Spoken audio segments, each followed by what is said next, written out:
La perte sèche, ça concerne 1 150 000 privés d'emploi. C'est 2 milliards d'économies qu'on veut essayer de faire à travers cette réforme. Exact. Et ce qui est scandaleux, c'est qu'en période de crise, cette réforme, elle va entraîner plus d'économies que de dépenses. Donc c'est-à-dire que c'est un truc de fou. C'est-à-dire qu'on renverse totalement les raisons pour lesquelles l'assurance chômage a été fondée. Notamment, normalement, l'assurance chômage, c'est une protection. Donc en période de crise, les dépenses devraient augmenter. Alors que là, ça devient l'inverse. C'est-à-dire qu'en période de crise, les dépenses, elles vont baisser. Donc c'est scandaleux. Voilà, c'est scandaleux. La réforme, ce qu'elle va faire déjà en 1, péter l'indemnisation chômage de ceux qui sont indemnisés. Il y a seulement 40% des chômeurs inscrits à Pôle emploi qui sont indemnisés. Baisser, en gros, en moyenne, l'indemnisation de 22% de tous ceux qui sont indemnisés. Deuxième effet, la réforme, elle va empêcher à ce que 800 000 travailleurs précaires puissent ouvrir des droits.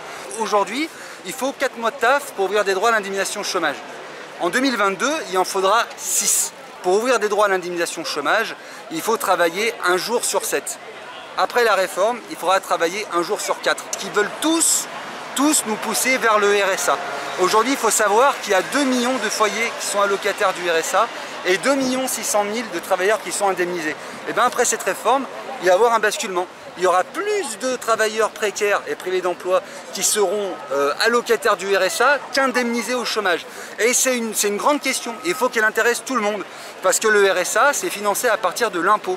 Alors que l'indemnisation chômage, c'est financé à partir des cotisations sociales. C'est-à-dire que c'est du salaire.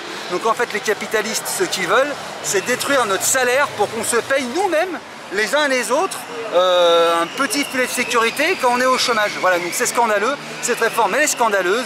Elle va baisser le montant des allocations, le nombre de jours indemnisés et le nombre de privés d'emploi indemnisés. Voilà, donc nous, la CGT Chômeurs, on revendique l'indemnisation de tous les privés d'emploi parce qu'on le rappelle, mais ceux qui organisent le chômage et la précarité, ce sont les patrons.